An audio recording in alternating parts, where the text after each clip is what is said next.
बिस्मिल्लाहिर्रहमानिर्रहीम। अस्सलाम वालेकुम दोस्तों, मेरा नाम है आदिल अवान और आप देख रहे हैं आदिल अवान 6 टीवी। आदिल अवान 6 टीवी की एक नई इंफॉर्मेटिव वीडियो के साथ हाजिर हैं। नाज़रीन इकराम, इंडिया के शहर आगरा में मुगल एम्पायर के आर्किटेक्ट्स का एक ऐसा शाहकार मौजूद है जिसको आज पूरी दुनिया ताजमहल के नाम से पहचानती है।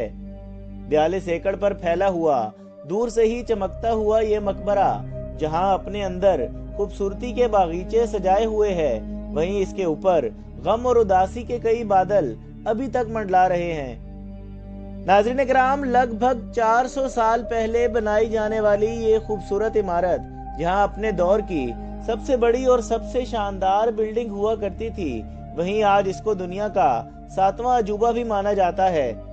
इस आलीशान स्ट्रक्चर को बनाने में 20,000 मजदूरों ने दिन रात खून पसीना बहाया, और वो भी 1 या 2 सालों तक नहीं बल्कि पूरे 22 सालों तक। अगर आज के दौर में इसकी कीमत का अंदाजा लगाया जाए तो संगे मरमर का ये अनमोल मकबरा हैरत अंगेज तौर पर $1 बिलियन यानी 7,500 करोड़ रुपयों से भी ज्यादा महंगा है, क्योंकि इस बिल्डिंग में मुगल हुनरमंदों ने अपने हुनर की ऐसी निशानियां छोड़ी थी जिनकी दुनिया के टॉप इंजीनियर्स आज भी तारीफ करते हैं। नाज़रीन इकराम, इस बिल्डिंग को ऐसे डिजाइन किया गया कि जब मेन गेट के पीछे से इसको देखा जाता है तो ये काफी बड़ी लगती है, लेकिन जैसे ही मेन गेट की तरफ बढ़ा जाता है तो ऑटोमेटिकली इसका साइज छोटा होता जाता है। दिमाग को चकरा देने वाली ये कोई पहली ट्रिक नहीं थी जो मुगल आर्किटेक्ट्स ने यूज की हो। इसके गिर्द 4 मीनारों को बिल्कुल सीधा खड़ा नहीं किया गया, बल्कि ये मीनार बाहर की तरफ थोड़ा झुके हुए हैं, क्योंकि अगर इनको सीधा खड़ा किया जाता तो दूर से देखने पर ये अंदर की तरफ झुके हुए लगते, जैसा कि मसाजिद में आप देख सकते हैं। नाज़रीन इकराम, इन मीनारों को बाहर की तरफ झुकाने का एक और रीजन भी था, और वो ये था कि खतरनाक अर्थक्वेक की सूरत में अगर ये मीनार गिरे भी तो बाहर की तरफ गिरकर ताजमहल पर एक आंच भी ना आने दें। लेकिन आखिरकार मुआजरा क्या था कि इसको बनाने वाले किसी सूरत भी इस पर एक खराश भी बर्दाश्त नहीं कर सकते थे। ताजमहल के वो कौन से राज थे जिनको 400 साल पहले छुपाने की कोशिश की गई थी, और इस दौर में कंक्रीट या स्टील ही नहीं हुआ करता था, तो आखिर इस आलीशान मकबरे और इस पर मौजूद 40 मीटर ऊंचे डोम को कैसे बनाया गया। नाज़रीन इकराम, ये सब और बहुत कुछ आप जान सकेंगे आज की इस वीडियो में। नाज़रीन इकराम, ये मामला शुरू हुआ था सन 1607 में, जब इंडिया और पाकिस्तान के इस खित्ते में मुगल एम्पायर का होल्ड हुआ करता था। इस दिन मुगल शहंशाह का सबसे छोटा बेटा शहाबुद्दीन मोहम्मद खुर्रम 15 साल का हो चुका था। उसकी सेलिब्रेशन के लिए आगरा फोर्ट में एक आलीशान पार्टी रखी गई थी। खुर्रम मुगल शहंशाह को सबसे ज्यादा अजीज था, इसी वजह से उसके हर जन्मदिन पर उसको हीरे, जवाहरात और सोने से तोला जाता था, यानी जितना वजन शहजादे खुर्रम का होता था उतना ही खजाना उसके नाम कर दिया जाता था। लेकिन इस जन्मदिन पर कुछ और भी खास होने वाला था। नाज़रीन इकराम, मुगल शहंशाह ने शहजादे खुर्रम की शादी अपने एक वकील की बेटी के साथ कर दी, जिसको मुमताज महल के नाम से जाना जाता है। मुमताज और खुर्रम को पहले दिन से ही एक दूसरे से बेइंतहा मोहब्बत हो चुकी थी, और उस वक्त ये किसी को भी मालूम नहीं था कि इस मोहब्बत का बोलबाला हमेशा के लिए रहने वाला है। अगले 10 सालों तक शहजादे ने कई जंगें लड़ी और उनमें भरपूर कामयाबी भी हासिल की। इसी वजह से शहंशाह ने खुश होकर उसको शाहजहां का लक़ब दिया, जिसका मतलब है दुनिया का बादशाह। नाज़रीन इकराम, शाहजहां की टोटल 6 बीवियां थीं, जो आगरा फोर्ट के हरम में ही रहती थीं। इन 6 में से शाहजहां सबसे ज्यादा मोहब्बत मुमताज महल से करते थे, और यही वजह थी कि उनका ज्यादातर वक्त भी मुमताज महल के साथ ही गुजरता था। वक्त तेजी से गुजरता जा रहा था, और 4 सालों के बाद यानी साल 1621 में मुगल शहंशाह अचानक चल बसे। शाहजहां, जो पहले ही मुगल एम्पायर में काफी मशहूर हो गया था और वो शहंशाह का सबसे लाडला बेटा भी था, साल 1628 में यानी बाप की मौत के 7 सालों के बाद उसने शहंशाह की गद्दी संभाल ली, और पूरी मुगलिया सल्तनत अपने नए शहंशाह से बेहद खुश नजर आती थी। नाज़रीन इकराम, ये वो पीरियड था जब मुगल एम्पायर अपनी पूरे अरूज کے ساتھ چمک رہا تھا، یعنی پورے انڈیا پاکستان کے ساتھ ساتھ افغانستان کے بھی کئی حصوں میں مغلیہ سلطنت کا راج ہوا کرتا تھا۔ سارے فیصلے شاہ جہاں خود کرتا تھا، جبکہ ممتاز محل پیچھے رہ کر شاہ جہاں کو مشورہ دیا کرتی تھی، لیکن کسی کو بھی اس بات کا علم نہیں تھا کہ یہ خوشیاں عنقریب ماتم میں بدلنے والی ہیں۔ گدی سنبھالے ابھی 1 ہی سال گزرا تھا کہ ایک بار پھر سے مغل امپائر کو دشمنوں کا سامنا کرنا پڑا۔ اگلے 2 سال جنگ چلتی رہی اور شاہ جہاں کو اس جنگ میں بھی خوب کامیابی نصیب ہوئی۔ ناظرین اکرام، شاہ جہاں ابھی جشن مناتے، لیکن ان کو ایک افسوسناک خبر سے آگاہ کیا گیا۔ ممتاز محل، جو شاہ جہاں کے 14ویں بچے کو جنم دے رہی تھی، اس کی حالت بگڑ گئی اور 17 جون سن 1631 کو وہ وفات پا گئی۔ پوری مغلیہ سلطنت کا جشن دیکھتے ہی دیکھتے ماتم میں بدل گیا۔ یہ خبر جو شاہ جہاں پر آگ بن کر گری تھی، اس نے تو جیسے اس کی دنیا ہی ختم کر ڈالی۔ شاہ جہاں کی سب سے پہلی محبت اور ان کی سب سے عزیز بیوی ممتاز محل اس دنیا سے رخصت ہو چکی تھی۔ ناظرین کرام، کہا جاتا ہے کہ اس غم کی وجہ سے شاہ جہاں بہت غمگین تھا اور اگلے 8 دنوں تک انہوں نے کچھ نہیں کھایا اور اگلے 2 سالوں تک نہ کوئی موسیقی سنی اور نہ ہی پرفیوم لگایا۔ ناظرین کرام، ممتاز محل نے مرنے سے پہلے ایک آخری خواہش کی تھی۔ وہ چاہتی تھی کہ ان کی قبر دنیا کے اس خوبصورت مقبرے میں بنائی جائے۔ اس ٹاسک کو اور ممتاز محل کی آخری خواہش کو پورا کرنے کے لیے شاہ جہاں نے اپنی ساری دولت اور پوری زندگی وقف کرنے کا ارادہ کر لیا تھا۔ ممتاز کے گزرنے کے 6 ماہ بعد، یعنی سن 1632 میں ہی تاج محل کی کنسٹرکشن کا کام شروع کر دیا گیا۔ تقریباً 20,000 سے بھی زیادہ مزدوروں، پتھر تراشوں اور کاریگروں کو پوری سلطنت سے اکٹھا کیا گیا۔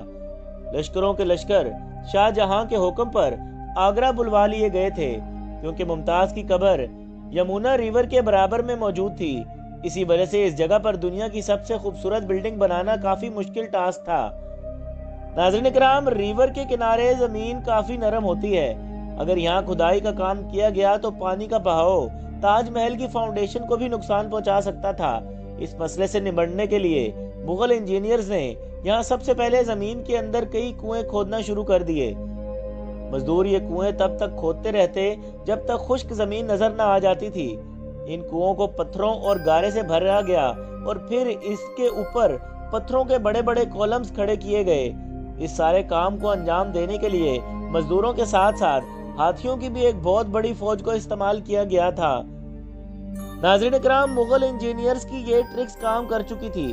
اب ایک ایسی مضبوط فاؤنڈیشن تیار تھی جو نرم زمین پر بھی فولاد بن کر کھڑی تھی۔ فاؤنڈیشن کے بعد اب باری تھی ایک ایسے بلڈنگ ڈیزائن کی جو آج سے پہلے کسی نے بھی نہ دیکھا ہو۔ ایک ایسا ڈیزائن جو پچھلے سارے ریکارڈ توڑ ڈالے۔ تاج محل کے ڈیزائن کا آئیڈیا شاہ جہاں نے اپنے باپ دادا کے مقبروں سے لیا تھا۔ باپ کے مقبرے سے میناروں کا آئیڈیا لیا گیا، دادا کے مقبرے سے بلڈنگ کور کا آئیڈیا لیا گیا اور اپنے انکل کے مقبرے سے دوم کا آئیڈیا لیا گیا۔ ناظرین کرام، اور جب ان سب کو کمبائن کیا گیا تو ایک شاندار اور عالیشان ڈیزائن ابھر کر سامنے آیا۔ بلڈنگ کے سٹرکچر کو بنانے کے لیے لاکھوں نہیں کروڑوں اینٹیں موقع پر ہی بیک کی گئی۔ ناظرین کرام، پر سب اتنا آسان نہیں تھا جتنا لگ رہا تھا۔ اس میں لاکھوں روپے پانی کی طرح لگ رہے تھے اور ہر گزرتے دن شاہی خزانہ تیزی سے خالی ہوتا جا رہا تھا، لیکن شاہ جہاں کو کسی چیز کی پرواہ نہیں تھی۔ بس ان کو یہ کام ہر قیمت پر مکمل کرنا تھا۔ ناظرین کرام، کہا جاتا ہے کہ تاج محل کی کنسٹرکشن میں اتنے زیادہ لوگ لگائے گئے تھے کہ ان کی وجہ سے آس پاس کے علاقوں میں کھانا پینا ختم ہو گیا تھا۔ 20,000 مزدوروں اور کاریگروں کی ڈیمانڈ پوری کرنے کے لیے شاہ جہاں نے آس پاس کے تمام علاقوں سے اناج آگرہ منگوا لیا تھا۔ کئی سالوں کی محنت کے بعد بلڈنگ کا اسٹرکچر مکمل ہو چکا تھا اور اب باری تھی اس کو سنگ مرمر سے سجانے کی۔ ناظرین کرام، یہ سنگ مرمر آگرہ سے 400 کلومیٹر دور راجستھان سے منگوایا جانا تھا، کیونکہ یہاں کا مکرانہ ماربل آج تک دنیا کے فائنسٹ ماربل مانا جاتا ہے۔ ناظرین کرام، شاہ جہاں تاج محل کے لیے پورا مکرانہ ماربل ریزرو کروا چکا تھا، اور جب تک تاج محل مکمل نہیں ہوتا اور تاج محل کی ڈیمانڈ پوری نہیں ہوتی، کوئی دوسرا شخص اس کو خرید نہیں سکتا تھا۔ 1,000 ہاتھیوں کی مدد سے हजारों टन वजनी मार्बल राजस्थान से आगरा मंगवाया गया। ताजमहल का ये खूबसूरत डोम इतना बड़ा है कि इसका अंदाजा सिर्फ आंखों से ही देखकर लगाया जा सकता है। आजकल इस तरह के डोम बड़ी आसानी से स्टील स्ट्रक्चर पर बनाए जाते हैं, लेकिन 400 साल पहले यानी 40 मीटर ऊंचे डोम को बनाने में उनके पास सिर्फ पत्थरों का ही सहारा था। इस डोम को बनाने में मुगल इंजीनियर्स ने तो स्ट्रेस कैलकुलेशन की थी, उसकी आज के इंजीनियर्स भी तारीफ करते हैं। ताजमहल की फिनिशिंग के लिए इसको पेट्रा ड्यूरा या परचिन कारी से डेकोरेट किया जाना था। नाज़रीन किराम, पेट्रा ड्यूरा एक ऐसी कारीगरी है जिसमें कीमती पत्थर को मार्बल के अंदर तराश कर लगाया जाता है। मार्बल को बड़ी महारत और बारीकी से कीमती पत्थर की शेप के हिसाब से तराशा जाता है और फिर इसमें पत्थर को ग्लू के जरिए चिपकाया जाता है।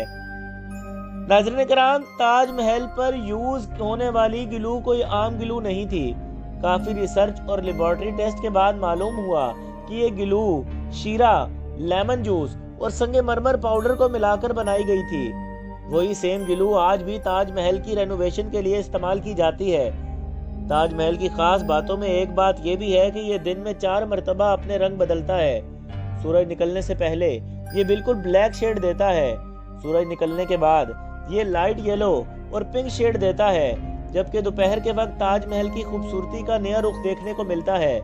नीले आसमान पर जैसे मोती चमक रहा हो और सनसेट के वक्त ये पूरी बिल्डिंग गोल्डन कलर की दिखाई देती है। नाज़रीन किराम, पूरे 22 सालों के बाद सन 1654 में ताजमहल की कंस्ट्रक्शन का काम मुकम्मल कर लिया गया। शाहजहां अपनी बेगम की याद में दुनिया की सबसे खूबसूरत मकबरा बनाने में कामयाब हो चुका था। शाहजहां ने इस आलीशान मकबरे का नाम अपनी पसंदीदा बीवी की याद में ही रखा, मुमताज महल, और इसका नाम मुमताज महल से उसने ताजमहल रख दिया। हर साल शाहजहां मुमताज की बरसी पर यमुना रिवर के जरिए ताजमहल पर जाया करता था। ये ताजमहल की ऐसी इंट्रेंस थी जिसको सिर्फ शाही खानदान के लिए ही बनाया गया था। इस इंट्रेंस की दीवारों पर दिलकश नक्काशी का काम किया गया था, जो शायद सिर्फ शाही आंखों के देखने के लिए ही किया गया था। नाज़रीन किराम, शाहजहां का ये महंगा तरीन प्रोजेक्ट मुकम्मल तो हो चुका था, लेकिन उसने मुगलिया सल्तनत को तबाही के किनारे पर लाकर खड़ा कर दिया था। 4 सालों के बाद यानी साल 1658 में शाहजहां और मुमताज के अपने ही बेटे ने शाही तख्त उलट दिया और खुद मुगल एम्पायर का शहंशाह बन गया। शाहजहां जो पिछले 30 सालों से इस तख्त पर राज कर रहा था, उसको कैदी बनाकर आगरा फोर्ट में ही बंद कर दिया गया था। नाज़रीन किराम, सिर्फ एक फैसिलिटी ऐसी थी जो शाहजहां को दी गई, और वो ये थी कि जिस कमरे में उसको बंद किया गया था, उसकी खिड़की से वो ताजमहल को देख सकता था। 8 साल कैद में रहने के बाद 74 साल की उम्र में शाहजहां भी इस दुनिया से अलविदा कर गया। नाज़रीन किराम, शाहजहां का अब दोबारा मुमताज से मिलने का वक्त आ चुका था और उनको ताजमहल में ही दफन कर दिया गया। नाज़रीन किराम, आपको हमारी वीडियो कैसी लगी? उम्मीद है पसंद आई होगी। कमेंट सेक्शन में ज़रूर बताएं और हमारे चैनल आदिल अवान 6 टीवी को सब्सक्राइब करें, लाइक करें, शेयर करें और बेल आइकॉन पर ज़रूर क्लिक कर दें ताकि नई आने वाली इन्फॉर्मेटिव वीडियो आपको सबसे पहले मिल सके। बहुत शुक्रिया। जज़ाकल्लाह। अल्लाह हाफिज़।